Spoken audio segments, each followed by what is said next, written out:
researcher in the National Natural Park Cherimorsky. This is a Chernivtsi region. And I have,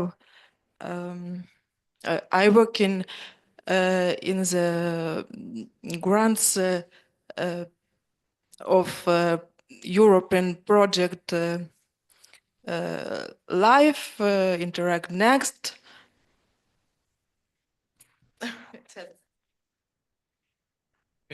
Hello, I'm Martin. I'm from Czechia. I study ecological and evolutionary biology, and I focus my research on bats and mostly on hibernation in bats and therefore on physiology as well as some ecological aspects. Okay, so my name is Sana. I'm from Bukovan State Medical University and I'm a student of medicine. So first of all, I have very deep interest in oncology and cancer as well. And I'm definitely interested in everything that has some relation to cancer studies. So I would like to receive grants to provide my research in cancer. Maybe it's like genome research or like something like that. So I want to understand how I can like make money out of what I like. Yeah, make money and just have an like how basically an opportunity to conduct some studies because I'm just a student, so I'm restricted in my own funds.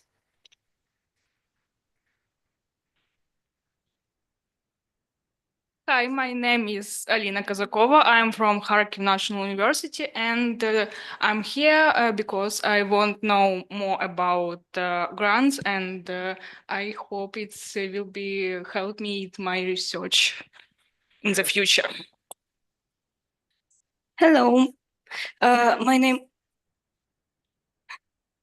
name is Mary. I'm from Kharkiv National University, and I want to know more about grants in general, and the same want hope that it will help me in my future.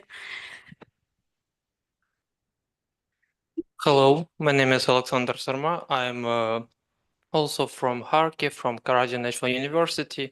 I study invertebrate zoology and evolution at all, a little bit informatics. It's my old direction in future, and it's why I here and want to learn more about grants. Ну, я казатиму українською, бо в мене дуже погана розмовна англійська.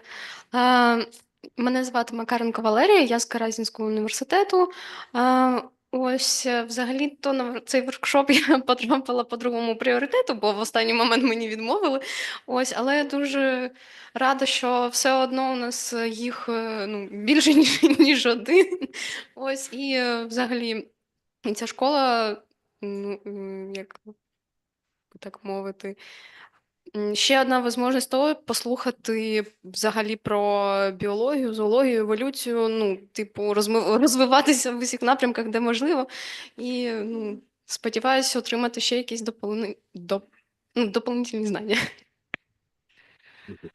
Доброго дня, я Нікуліна Єлизавета із Харківського національного університету імені Каразіна. І хотілося б дізнатися більше про гранти, які як можливості для себе в майбутньому. Hello, my name is Oля. I'm from Kyiv National University, and I like to know how to get grant for effect of irradiation on prion-like proteins. Thank you.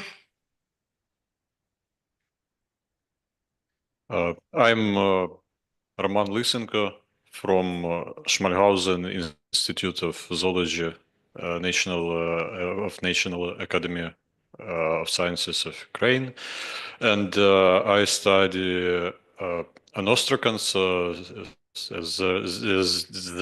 They are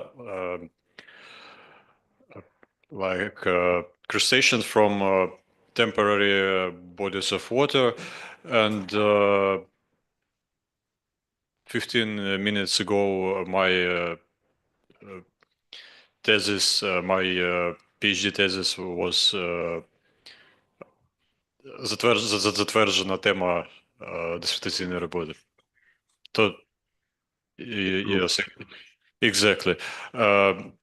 So I'd like to hear how to complete my research more efficiently and spend less my own money on this thing. That will be cool. That's all. Hi, my name is Oля. I'm from Kyiv National University. I'm zoologist and I specify mostly on aquatic species. And I'm interested in grants because I believe that good financiation can improve future research for scientists. Thank you.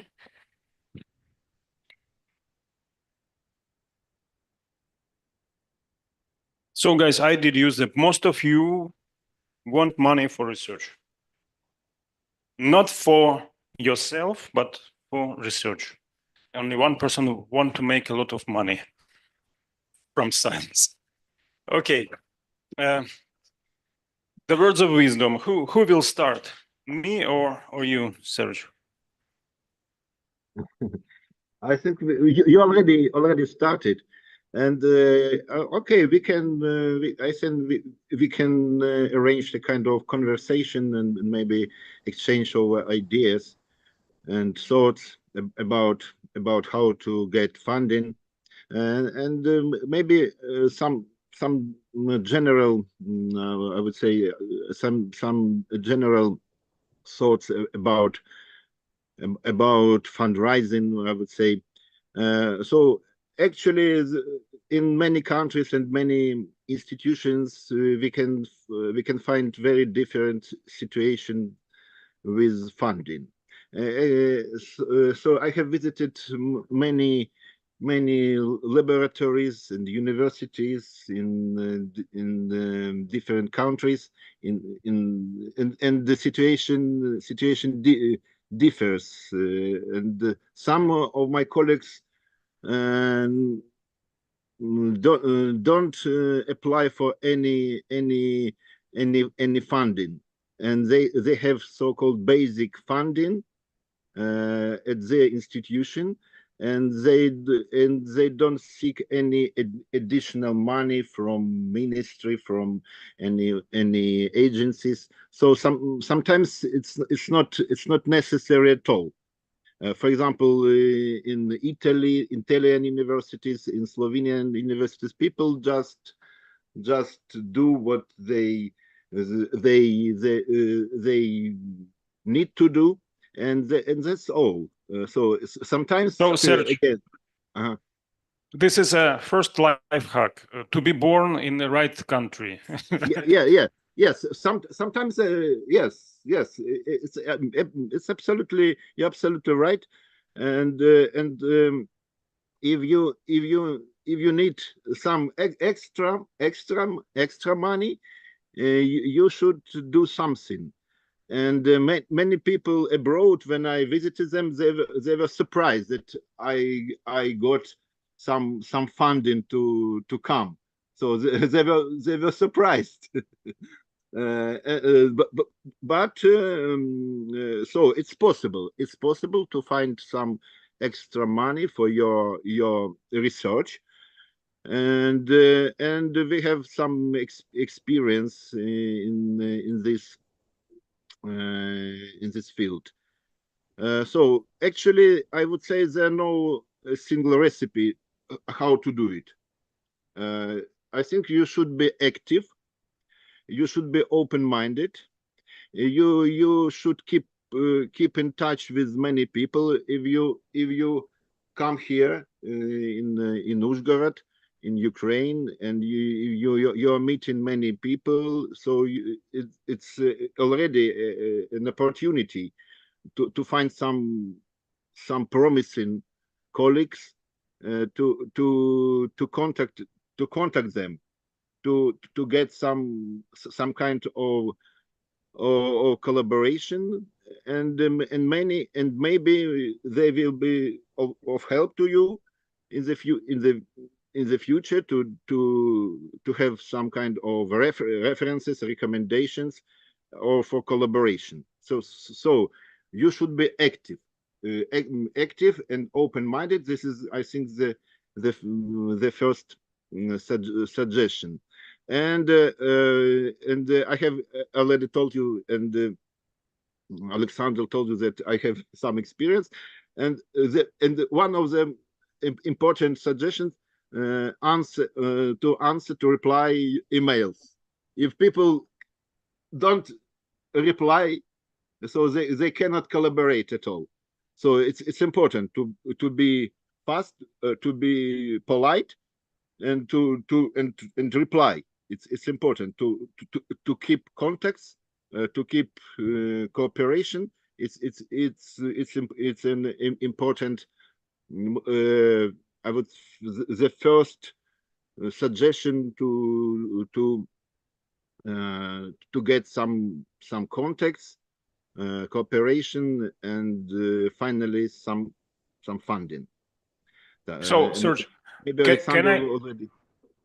Can I also contribute to this point? Sure. So it is a general rule that to get the grant you have to apply. If you don't, you will not receive anything. So it's obvious, but there is one not so obvious thing that what is in common between credit in a bank and a grant for research? You know, how to get your credit in the bank? How to convince bank to give you money?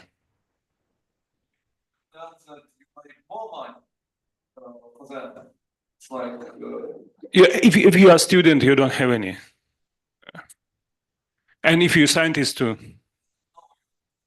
That's all you explain that I hear this great idea, this great opportunity. I will repay it with interest. My idea is great, and I will make bank the most money that anyone can possibly do. That's the idea of bank loans. Okay. First, there are rules, and there is a, let's say, some funding body, and it proposed to give away some amount of grants in money for research or for study or for something else, and you must be, aware of it and eligible. Yeah? So you propose something what this fund is looking for. They are looking for research in the cancer biology. Oh, you are here and you apply. So this is not enough usually, but this is necessary to fit into some category of research and some category of people who are intended to receive this money. But more important, and I wanted to emphasize this, the more you get in the past and fulfill, the more you have chances to receive in the next round. So if you got a grant before and never did what you intended to do, you will have a very bad credit history. It's like in a bank. You took money from a bank, but pay it back, and you are not only free, you are experienced and reliable person. But the question arose, how to start? You are all students, and this is how I approach the point Serge just said. You are a student, and you didn't have any grants before, but you have kind of, I don't know, in a bank terminology, what is it? You have somebody who already a reliable person. It could be your supervisor, it could be your colleague, it could be your professor, it could be a person who you worked with. And whole idea of reputation is very important for receiving a grant. And that's why you need to be nice. You have a very trackable history of your research. And it is often said that reputation is something you easily can lose and never repair after such situation. So be nice, but not be too nice to some people who convince you to, for example, fake your data or do something against the law. So sometimes it's better to, slow down and not publish, or publish something minor instead of, fake data, and then being revealed, receive a ban from science forever. So your inspiration, your proactivity, but your values are also important, and important to be in a blockchain of referencer, people who, your supervisors or colleagues who are how to say responsible for your first grant application. They support you, and they know that if something will happen, they will be asked to. So they must be visible with a crystal clear reputation, and be nice with them and answer their emails, right?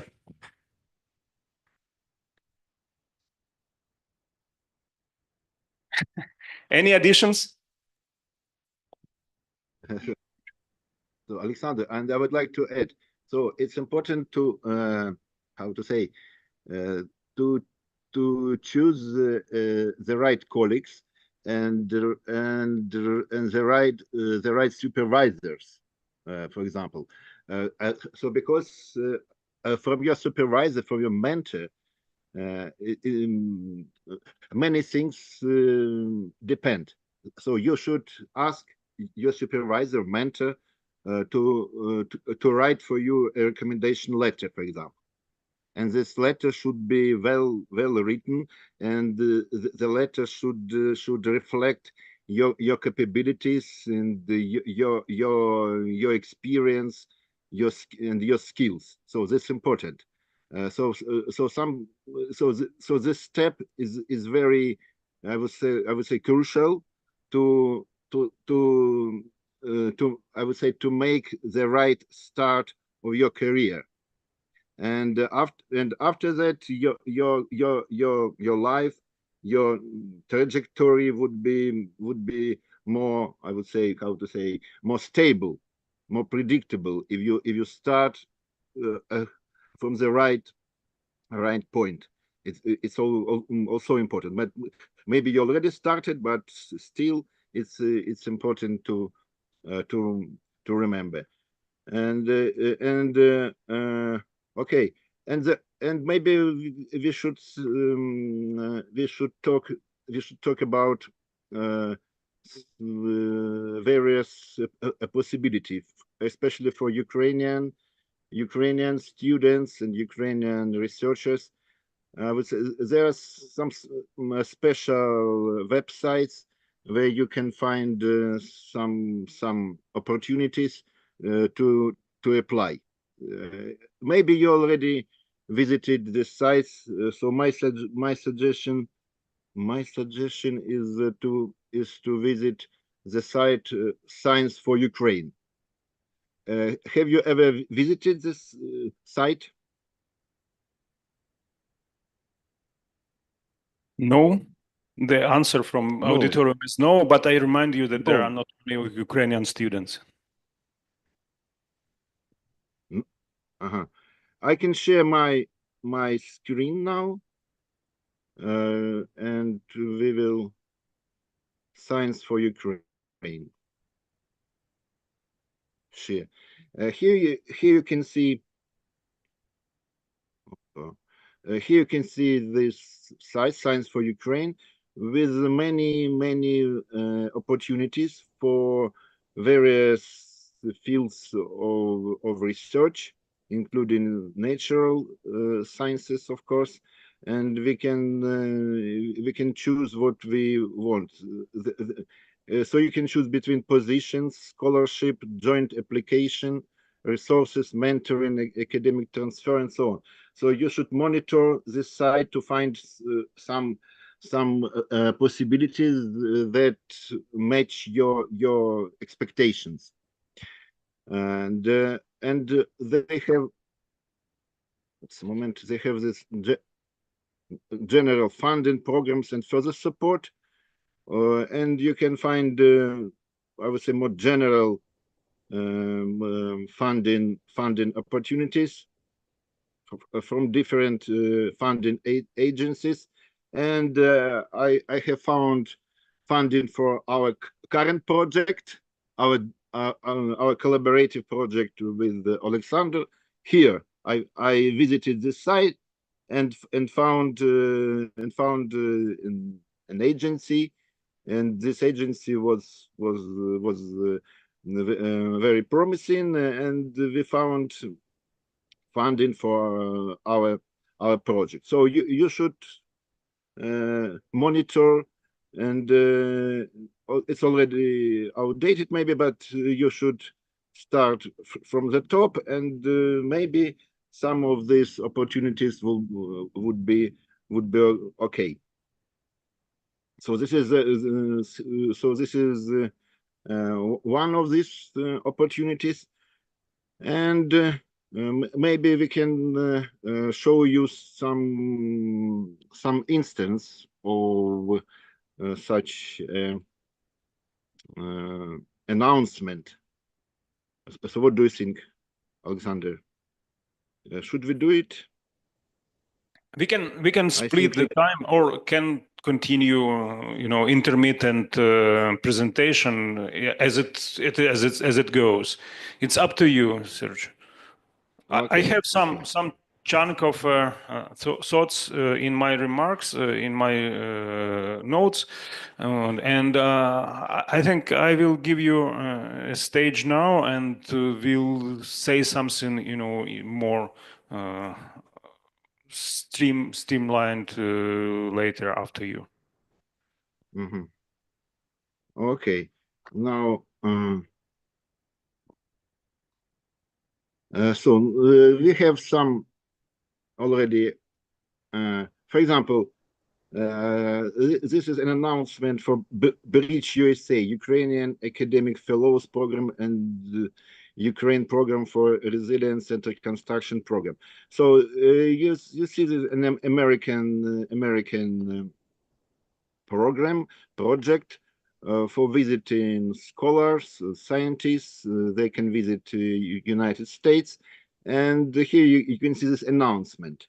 And as you see that they show us the source of this funding and organizing institution who provides this support, and you can see the scope of program. So you can read it carefully to find whether it's good for you, and if you find it's okay, you should read it, and you see some fields or that are funded.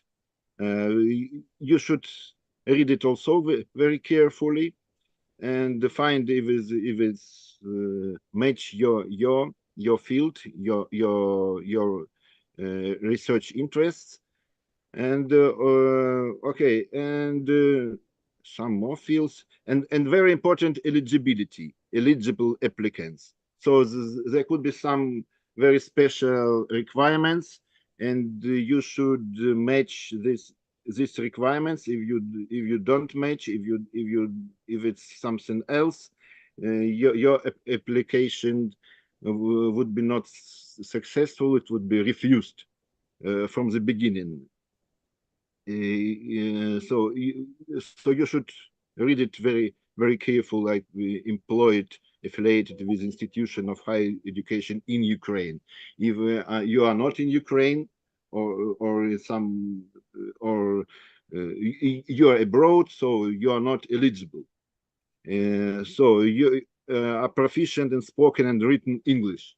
So it's a requirement. So there are some requirements, and you see preferred candidates will demonstrate the following. So there are some very important requirements also. So and you should read it carefully as well. And the very important thing is deadline. If you are not in time, if you late, so your application will not be considered at all. So it's important. So this is very, I would say, very common announcement that can be found in the internet, and we can Ukrainians, for example. I suppose there are some comparable programs for other countries, of course. We can apply for such programs or initiatives, and also you should have a look at the total funding for the project. If you see it's not too much, if it's very small funding for several projects, maybe it would not be very promising, and it's not very probable that you will be successful. So you should figure out whether it's okay, whether it's can be probable to get funding to be successful from this project or initiative. So this is one of my suggestions. Okay, there are some other like Horizon Fellowship Program, remote research grants for Ukrainian researchers. We also get funding from this project. Actually, the idea and is the same. So you see the description of this program, of this initiative, the eligibility, the major purpose of this program, and you should read it carefully. You should find deadlines. You should have some time to prepare the proposal, the application, and after that you should work.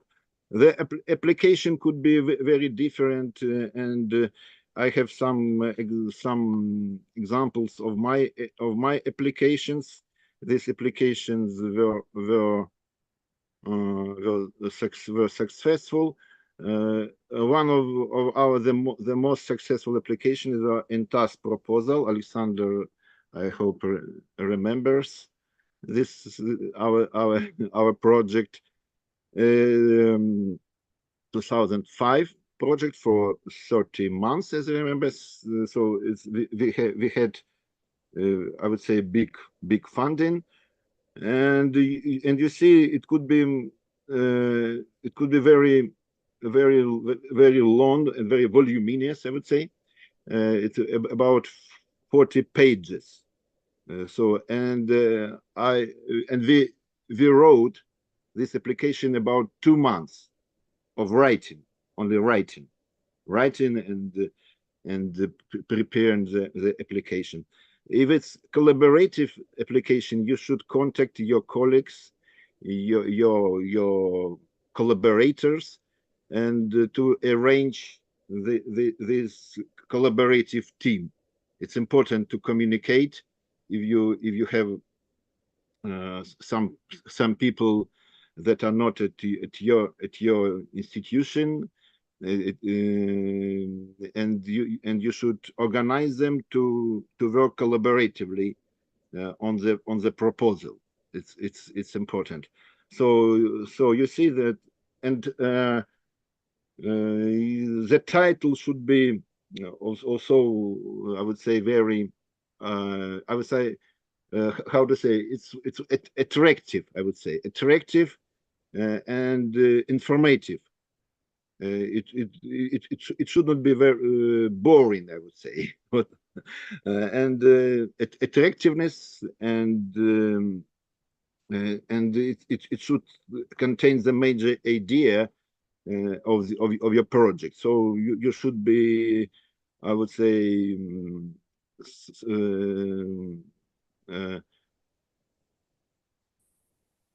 you should invent a good a good title.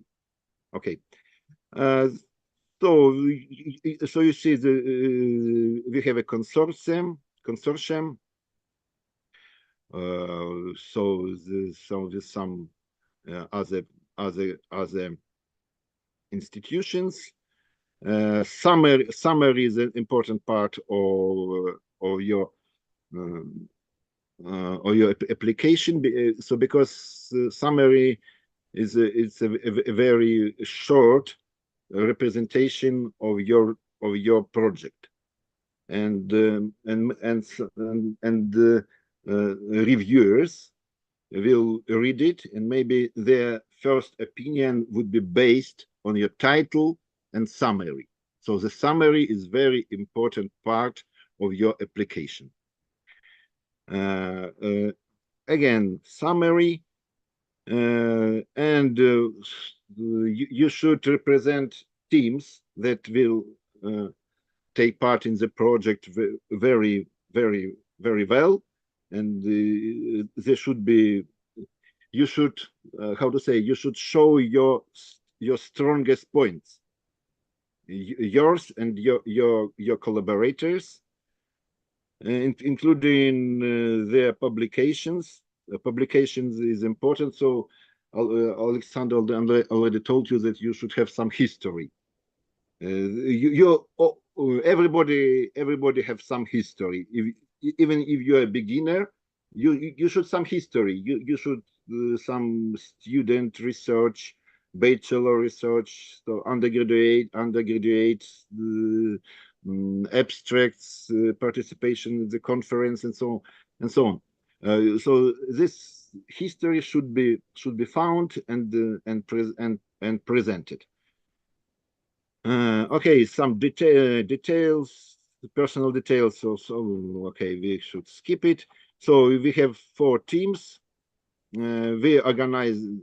I found these teams and organized them into a big collaborative team. Okay, and you should write objectives of your research. The purpose and objectives are important. Also, reviewers will pay attention, and they will judge your objectives. It's very important part of application. They should be feasible, so that can be realized in the right way. They should be feasible, in other words. And background and justification. So why you would like to do this research? It should be justified using some references. So you should cite some previous papers, or usually of some other people, and this justification is also very significant part of application. So you should study your field very carefully, and you should be familiar with the major research in this field, and you should justify your project with references. This is very common everywhere. If you write the project, you should justify with sometimes some pictures, some diagrams, and so on. It would be very helpful if you if you present it, you see some pictures of our our leeches, the new species. Maybe you remember. My students should remember that. Okay, so some pictures can be presented. Okay, and now the scientific and technical description of the project. So the projects usually are divided into phases or stages, and you describe what are you going to do in your including methodology. Methodology should be described also with some references, and sometimes more detailed descriptions of the stages and tasks are required. Here you see the tasks with their titles, their objectives and methodologies. So it's very I would say detailed project, and with task input and results. So you should write what you expect to have at the end of the task or stage of the project, results or milestones,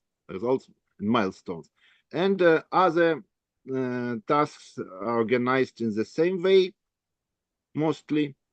So again, task title, objectives, methodology, task input, what are you starting from, and results. So after that, your reviewers or your agency will judge whether you are going in the right way, whether you are realizing and fulfilling your project. So results and milestones are important part of any application, and so on. So there could be many tasks depending on your project. Sometimes the project management is important, how you manage your team or your consortium, and so on. It could be also described. And now you see the schedule of the project in the diagram. So it's you see tasks and the months, and you in this schedule usually also required by the funding engines. So description of management and so on, and you can see even a kind of diagram of these boxes and arrows to show the structure of the system, the system of the project. I don't like the word ecosystem, but just system of the project. And also funding.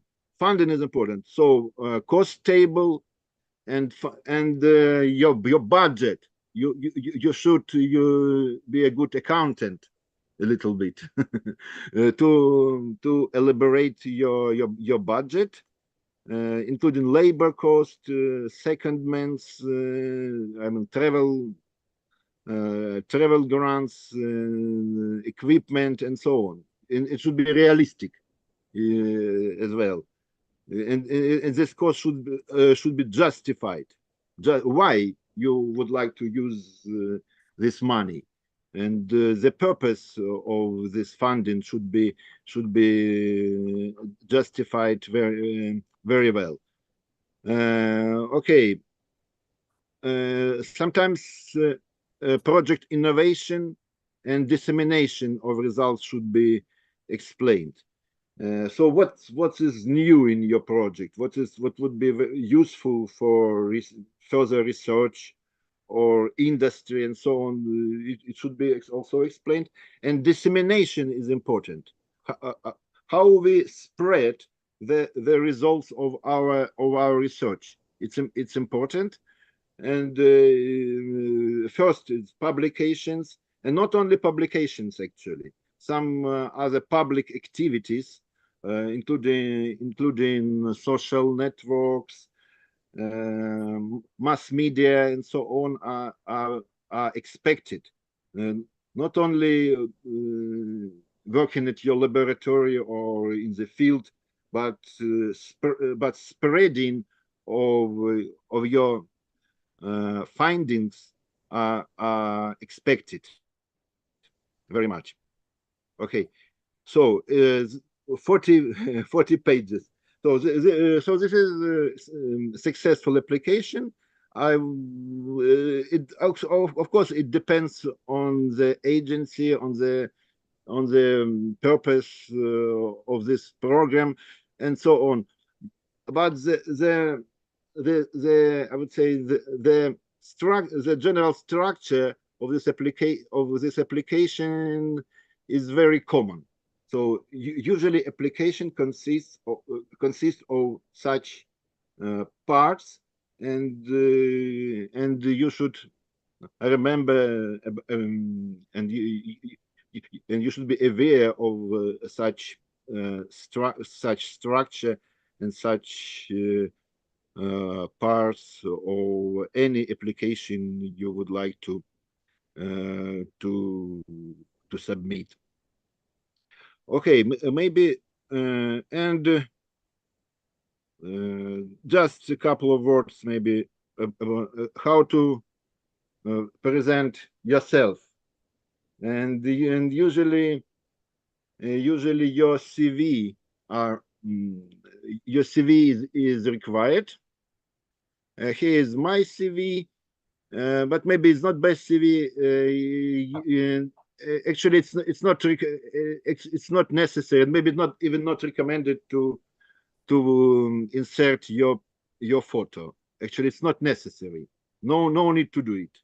If it's already a little bit outdated, so because it's not necessary. Okay, it's not necessary. But your details like address, telephone number, and maybe and sometimes your birth date also is not necessary. If there are some age restriction, it's good. But if you cannot see any age restrictions, no need to write your age. You don't know whether it's good or not. Sometimes it's better to hide your age. And okay, your details and some links are important. Education details, employment details, and it's better to write what are you doing at your working place, and explaining your skills and your duties, and it's better to explain what are you doing than just list your positions. So some explanations are important with your skills, duties, and so on. Okay, now to my fellowships. It's more than 20 fellowships and other awards. So, and I started from my student years. I started from, so my first fellowship, I was a third year student, and I visited USA, University of Southern Maine. So I started from the beginning to apply and to seek for some extra not only funding, but just some possibilities, some some new opportunities. Then I applied for SORA's postgraduate student scholarship. Also, I just listed my student publications, and I got this funding. Okay, so I'm starting from my student years, and during my PhD course and so on. So I applied have applied many times. So and publications for students, it could be it could not be very long list, but still it's important to find all your publications and abstracts, conference abstracts, I mean, and so on, and to find everything you did. Okay, and sometimes it's also important, and usually it's important for your application. So I gave you some instances, I would say, of successful application, and the structure or application I think is already clear. And maybe Oleksandr, it's your turn now. Okay. I was listening very carefully, and also I made some notes, additional notes, and I would like to present what is a typical scenario of a grant searching and grant receiving. So first question, the question I asked you, what are you expecting? What you want to do and what you want to be funded? Yeah? So let's say this is what? Field research project, right? So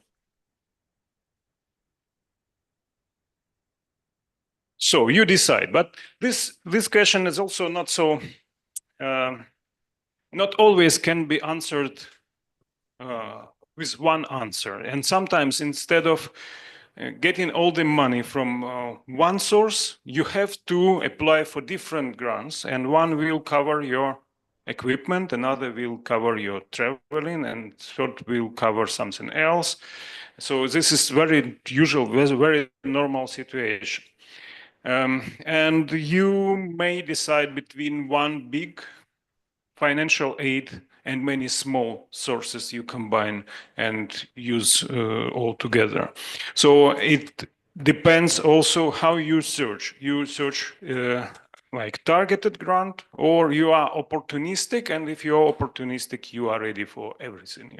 You can even get a grant from what? From National Geographic, which implies, for example, extensive media coverage, and you are ready to make a lot of pictures of your work and your object to do what you want to do with it in scientific terms.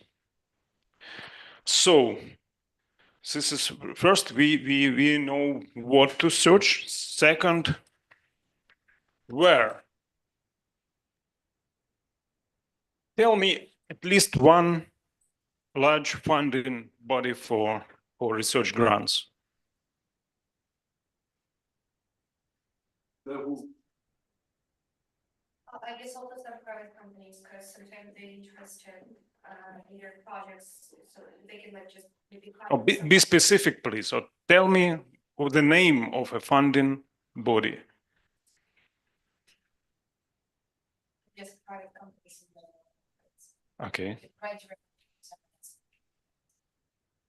Anybody? Do you know? Ministry of Education. Ministry of Education, or Ministry of Environment, if it is research, if Ministry of Health. And since this name appears in this room, it means that everybody knows this source and everybody monitor this site for the grants. It means that will be very high competition there. And there are not so known sources. If you study somewhere in the university who accept you, for example, if you want to get a degree in another university, first to check the local scholarships, because local scholarships are only for local. They are not advertised very well, and they are not very known, and competition will be lower there, but it is harder to find them and to understand what they want. So there is no one recipe. You have to be, very open in that terms. If it is field research, National Geographic, it was named not by mistake. I received a grant from National Geographic, and it paid me my field trip to Ethiopia. But yeah, it required to be, fulfilled in slightly not scientific way. However, science was funded too. High competition, high requirements, and etc. My friend studied in Oxford and get PhD there because of a local scholarship nobody knows about, and there is no any announcement on the site. But listen to the gossips, yeah, and look for acknowledgements of papers and conference presentations, because usually people who give money, they want to be advertised and they want to be acknowledged. And even if they are not, advertising on a site, they will be listed somewhere and you will see it. And if you follow similar publications, you can see who is there and what is the landscape of grant activity, where to search.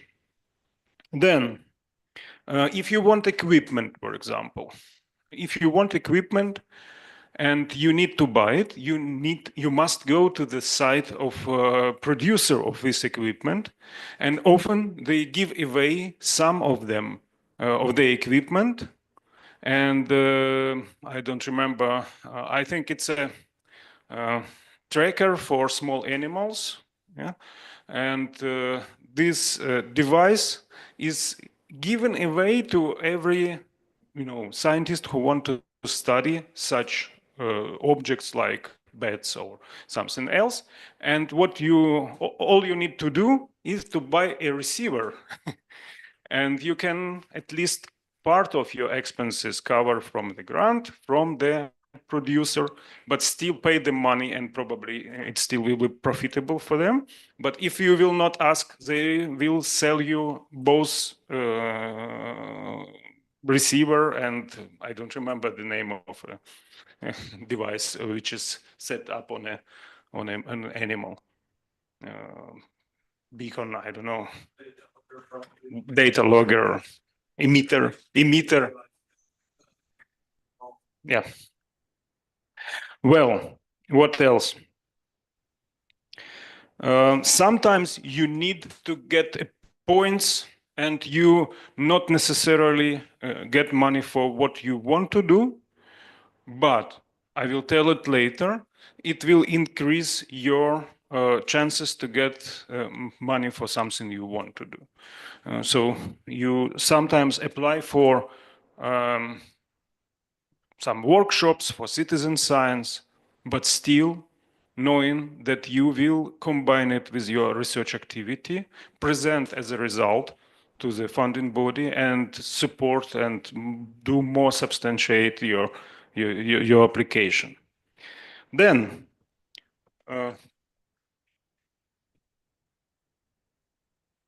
be ready. Be always ready.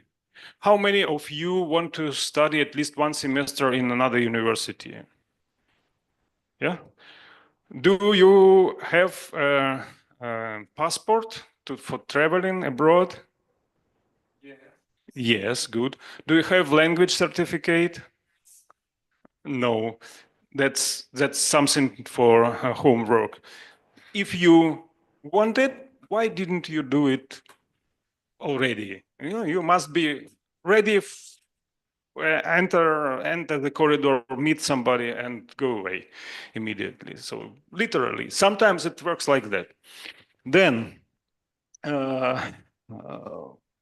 know how to get the recommendation letter. Whom do you ask and warn a person in advance, not do it blindly, like putting the name of your professor somewhere. Oh, he is my how to say recommendation letter provider, but I didn't inform him or her, and that really may make people, pissed off and stop from helping you. And then while writing, there are many actually life hacks and many advices. And first is, I don't remember how to write it. Dyslexic. Okay, I will make a points.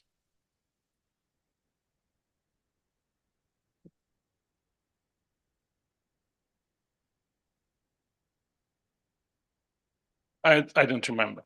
Stand out out of a crowd. So many of you will have almost identical IDs. CVs. You will, if you graduate from university, you graduate from university or you study in university, you're a PhD student. You are all PhD students. It's a eligibility point. Only PhD students can apply. So how to choose from many applications from PhD students? And I heard a joke from our physics student that there is a pile of applications and there is a man entering the room, 100 applications, take half of them and threw away and said, we don't need these losers. It's usually a problem. And if you are good and it is not reflected in your application and you are the same as others, you are lost almost for sure. So standing out of a crowd is a demonstrating some of your previous activity, previous grants you received and fulfilled, some activities which are maybe not paid, some of your publications you made before, so, and then demonstrate in your activity, in your CV development. If you are stuck in some local optimum, speaking in a adaptive landscape language, so usually people evolve, and your career is also evolving. And build your career in a way that your next application and next grant is better than previous. Start from something small. Well, received $100 from the guy on the street because convinced him to pay my research. I explained him. It's a eligible, funding body, and you can include it. Yeah, private financing from my parents, but your next grant chronologically must be something more. Something more in terms of money and something more in terms of work done and something more reliable and promising. And usually what I don't like in the current career in science, you always go up, and usually it leads to a situation when on the top there is a huge competition and people tend to broke on the top. So they reach some very high position and then they are burned out and it's bad. But still, even in this situation, you can go out from a science, abandon your career, go traveling, I don't know, make a family, work on a factory, and then decide, oh, I was wrong and I have power to continue. My example is the Oleksandr Institute, provide grants for people who abandon science. It's a requirement from the Oleksandr Institute to apply for this grant to be outside of a science at least for 2 years. So you have a child, You went to the army. I'm sorry, guys. Something else. Yeah, that's normal life situation, and sometimes very targeted grants are given for such purpose. It's again a little bit back to where to search for funding. Then keep going. It's a strange phrase, but it works. And sometimes you did nothing wrong, and your applications are excellent, and your CV is very good, but you rejected and rejected again and rejected again, and you are almost depressed. See the rejection probability is always present, always not zero, and they do not influence each other. Rejections in different applications. So sometimes there's nothing wrong with you, and you need to apply at least 10 times to be sure that something wrong specifically with your applications. 10 times is still okay. Yeah, and I have many of my students applying and applying and applying, again on the brink of abandoning career, and then 2 applications supported, and they don't know what to choose, and they cannot choose 2, for example. It's not a very abstract. There is a participant in our school who did that. Rejected until now, and now get 2 very prestigious scholarships supported, and have to choose. Then your CV is how to say is you when you present yourself to somebody, and if it is written with mistakes and even grammar is not checked, it's a very bad impression to the person who is reading it. So write carefully, proofread, give somebody to check the style, and maybe use ChatGPT to improve this text. But sometimes, almost always, if you did it too good, and then you have interview, and people on interview realize that this is not you who write this application, this might be embarrassing and push people from supporting you. So another my point is harmonize.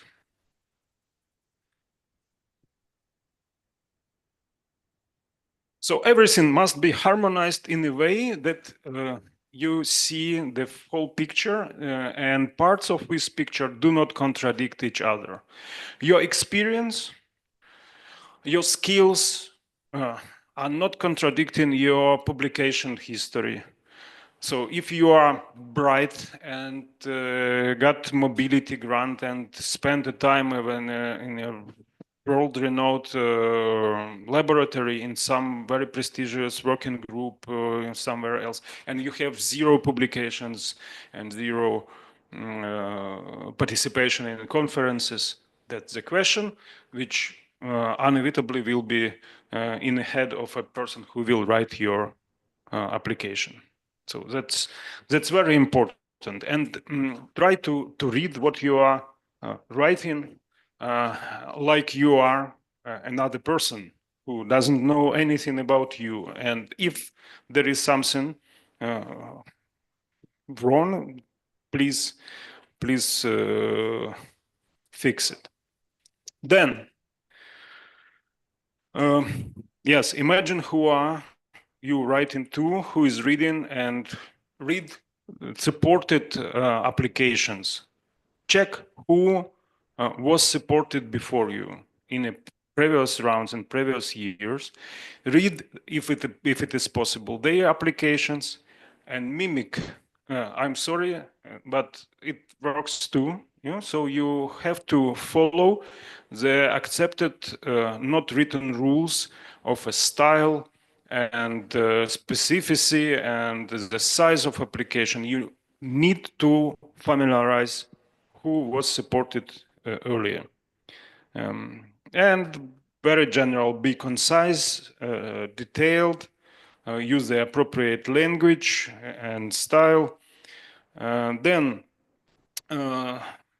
sometimes you don't know who will tell you the source of a grant, or who will be your reviewer, or who will provide your reference, and network on conferences is very important. Be open to your colleagues, be nice to your colleagues. It's not possible to fake interest, but if you have interest to some topic, express it. Approach people. Usually, scientific communities are not very, formal, and you can approach a person who has 12,000 citations of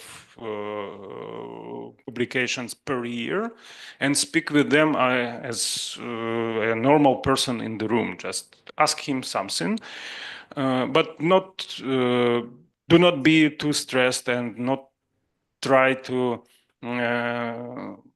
have a good impression too much, because usually it only spoils everything, and your will to give a good impression gives a bad impression. Opposite. Well, what else? Yeah, and then if you are successful, you will face the final problem with the grants. You have to do everything you promised. So you have to be the person you described in your CV. You have to do the work you promised for the money you asked, and that's actually responsibility time, and it will define your further career and your further grants. So that's very important, to do everything timely and to pay back the money you received. So more or less that's all from my side. If there are any questions, or if Serge want to add something. Yes, I would like to add something, a little bit actually.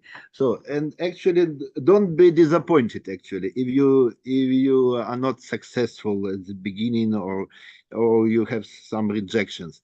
Actually, any researcher who who applies for some extra funding, they have two, I would say, two histories, two CVs. The official, the formal CV is very successful, many grants. I have about 22 or even more successful applications, and there is a shadow history. Maybe I have 100 rejections. So it's normal to be rejected. So So my suggestion: don't be disappointed. Just try and be open-minded to find some new opportunities, maybe unexpected opportunities that are possible. And I agree with Oleksandr that some well-known, popular funding agencies like Ministry, like National Research Foundation, and so on, they are very competitive. So, and less known, maybe new agencies, maybe more promising, and you will find some opportunities there. Okay, and we have many, actually we have many problems here in Ukraine with funding, and okay, so the world is open for you. Don't be afraid, and you can find what you need. Questions? Can we develop some example, for example? For example, we can try. In principle, we can try to search and to write something, to conceptualize application. Yep. Yeah. Second. Give you a microphone. Okay, so in terms of like my big urge to conduct some research, is it better for me to at first identify what I want to research, or firstly probably to find some great opportunities that can help me, and then this way come up with an idea that will match to that opportunity? Or should I just like have certain opinion and just try something that will align with that?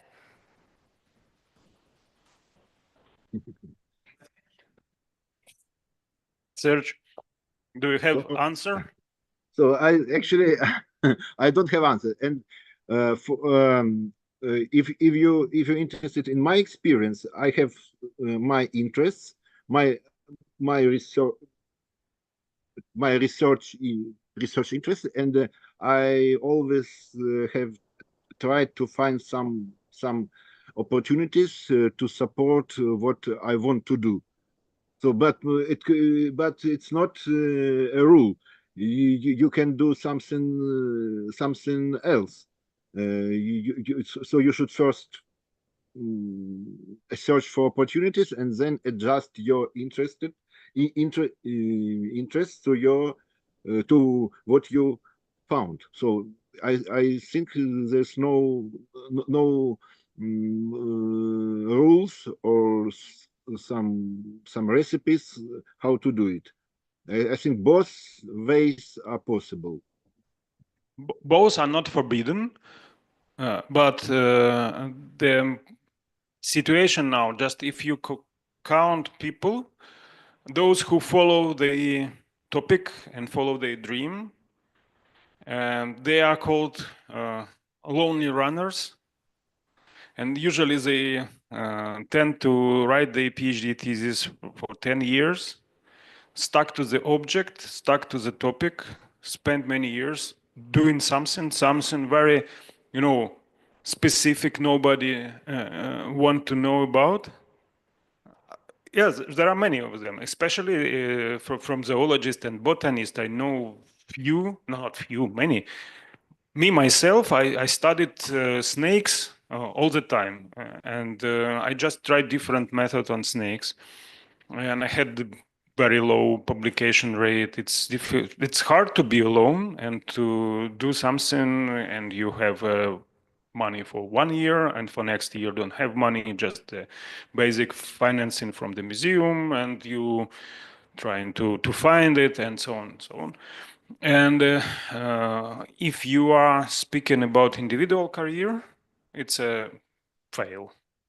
But for life, that's happiness. You still doing what you do the best.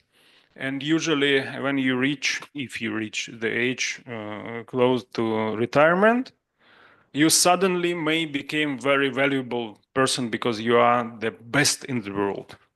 And you can give an access, for example, for the population you monitor for 40 years.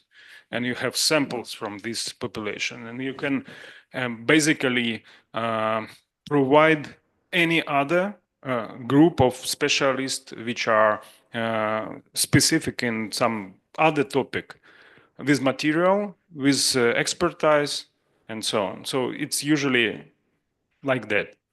And for most of my students, they build their career differently. So they start from the object-oriented science, do one project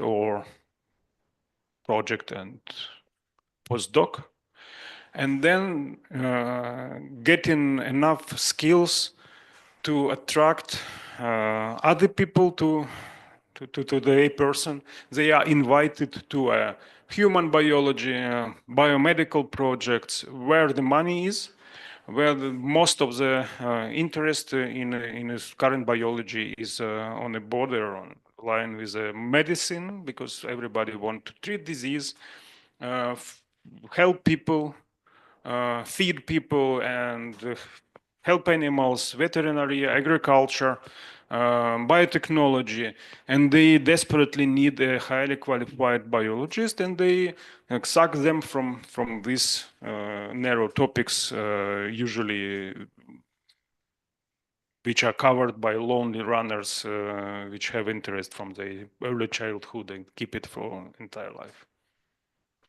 So our ichthyologist, for example, now in Sweden doing bioinformatics on a human research. He started as a fish specialist, covered all the bioinformatics skills, and then jumped onto the job which is better paid.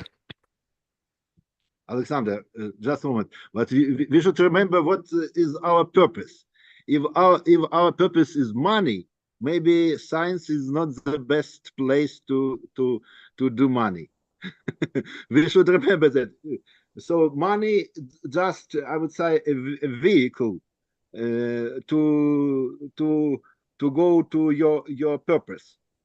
Okay, so if the money, if money is your purpose, maybe there must they could be more more easier ways to get money. Not science is not the easiest way to do it. So you should remember that. So it should be a balance between your purpose and the funding.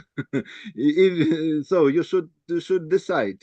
So if you like animals, if you like taxonomy, it's also a good starting point.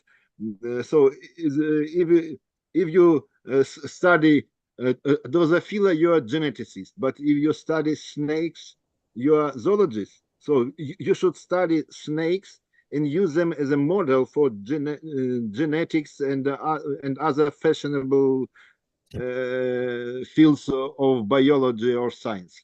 So taxonology. Yeah, taxonology and so on. And I have studied leeches for many years, and I will give my lecture about that. So I started from classical taxonomy, zoology. It's not fashionable anymore. But I moved to some other fields of genetics and evolutionary biology, and I based my research on what I know very well. So you should decide, and it's again it's not restricted. But I think money is not the most important thing. Money is a tool. It's just a tool. Sometimes you don't need money at all. So, but if you need it, it's one of the tools you use. Serge, I disagree with you. I'm sorry, because it doesn't matter. Money doesn't matter after certain threshold. So if you reach some threshold, you don't care. Of course. But if you cannot survive, and there is a trap in actually in writing grants. Usually, many of the small research grants are given for equipment and travel and other subsidiaries, but not for the salary. And you receive the money, and you get an obligation to do something, but you have no, salary. And many of our zoologists in 90s, they believe that the grant from Rafford Foundation, for example, is a giveaway money, and they can do whatever they want with this money, and in spite they didn't include salary, they can pay their life from it. But this is highly, contradictory to the idea of the grant. And yes, this is the the last point, think about what you will do when the money will be over and report will be required. And so it's very important. This is the breaking point of all the activity. It could be. But don't be addicted by money. Don't be addicted. I have some contextual question. Is it possible to work in some field like human biology to get funding and I don't know, do field research in as a side activity on your spare time? Yeah, it's better to be your own funding agency. So many zoologists follow this path, and they receive some education, like in a law, and they make money and spend them for field study of their favorite objects. So that's also possible, but I think it's already not the case in if you are master in biology. Too late. Huh? It's never too late. Never too late. Okay. Something else?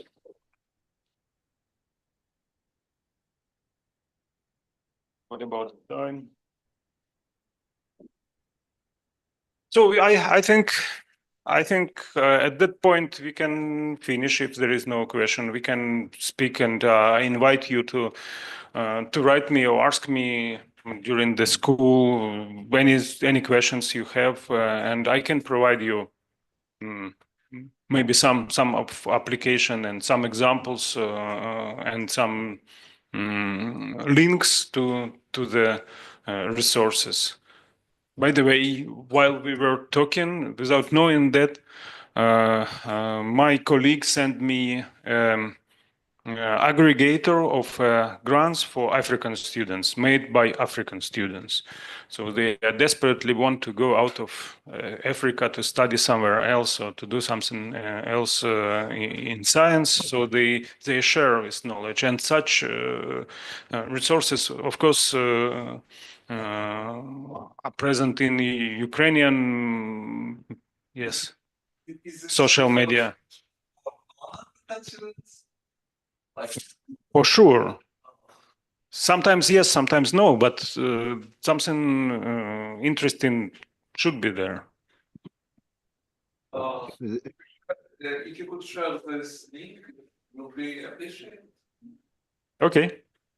I think I know your emails now. I know everything about you now.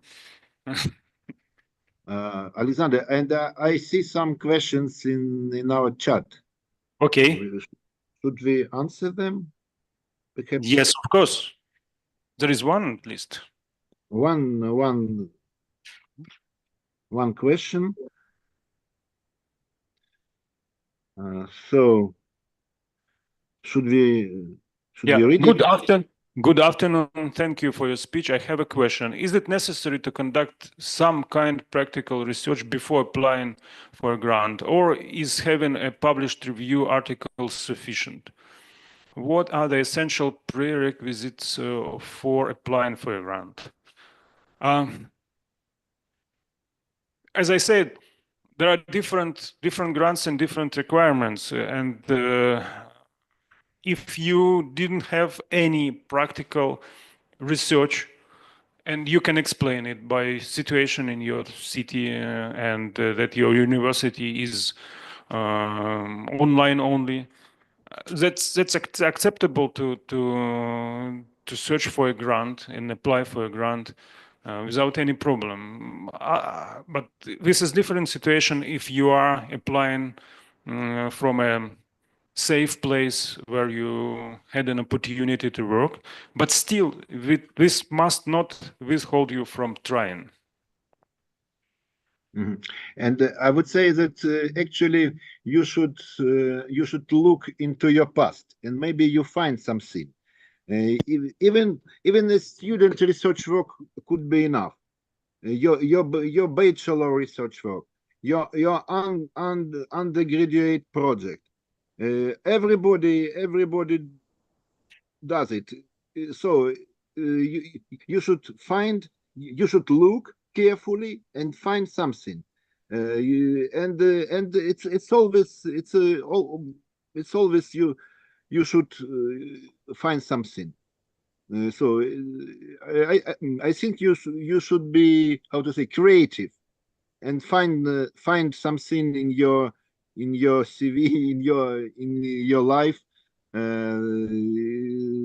such kind of research or project, not publication, not Q1 publication, but some student project. It's expected for students to have student research projects. It's normal to have some bachelor or master projects, and you should use it in your CV, and usually that works. So, two anecdotes, two funny stories. I had a student who decided to apply for mobility with best university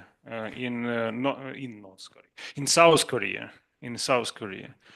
And this student had very average grades in the university and has nothing to present.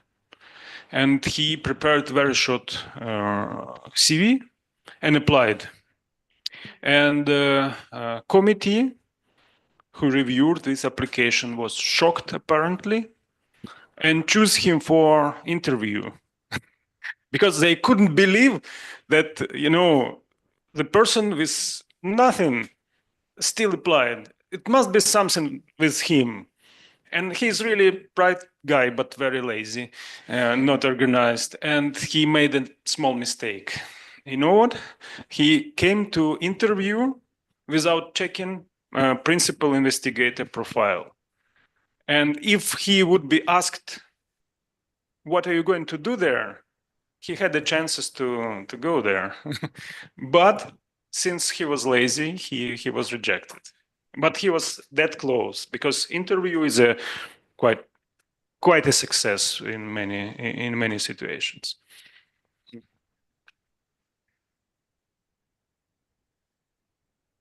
If a postdoc wants to found their own research group and apply for project funding, okay, what are the first steps they should take? I mean that probably establish own research group, right?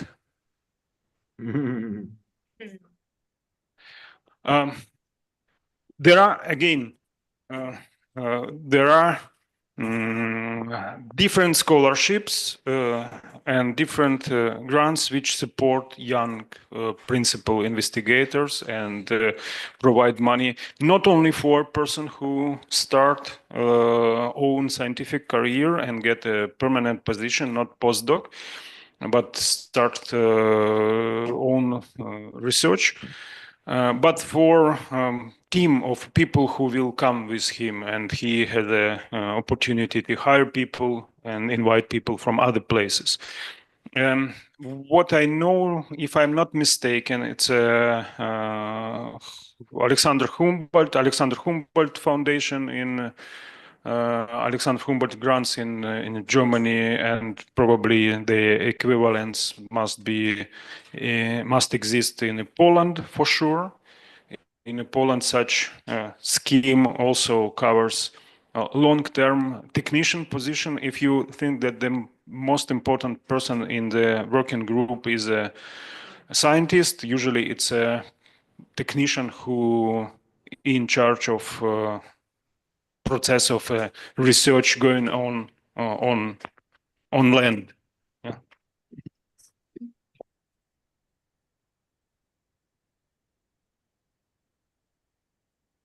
Yep. Okay. Ivan Semisenko. Yeah. Hi everyone. Thank you for this workshop. And yeah, I have a question. Yeah, it's according for undergraduate students, we have like possibility for internship research, like for bachelor students, right? And there's always a requirement for writing some statement of purpose. They have some example for a well-written statement of purpose. It looks more like an essay for 400 words. Yeah, that's a question. Maybe there's some examples of this statement. Yes, of course, there are many many examples. I cannot probably, as a reviewer or a provider of a reference letter, cannot share them freely, but I can check and give you feedback about your application. And there is a tricky thing. I applied for 2 scholarships when I was younger, in an appropriate stage of career. So I first got a German DAAD grant and then Fulbright grant. And I can compare, and these are 2 well-known and respected agencies for international mobility, and they have different approach. So DAAD, they write on their site requirements for the all papers, and you follow these requirements, and you are doing this more or less on your own. And Fulbright usually provide you with some examples, good examples, even best examples. And there is a trick. If everybody will use the same example and will follow the same recommendation, which are very thoroughly described what to be written in the application, all applications will be the same. And you, at certain point, again, to stand out of a crowd, have to do something with them inventive, and it means that the best application will be not the example application, never.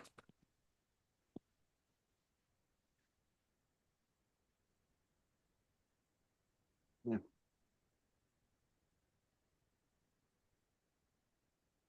Okay, I think we are done with the questions from online. I hope that I answered. Serge? And I have a very short announcement. If we have here some, I don't remember, if you have some students of Karazin University of 3-year students, can you write me, please, very short, not CV, but some statements of your interests? 2 or 2nd and 3rd year students, please, of Karazin University. Please write very short statements about your scientific research interests to me. I need it. Maybe I have some interesting ideas and not funding, but something interesting for you. Okay. So I thank everybody for participation. I hope it was useful. I open to, I think both me and Serge are open to further questions, maybe email us or ask us afterwards. And I wish you good luck in your research and in your pursuit of your career and searching for money for research. So I'm writing my email address here.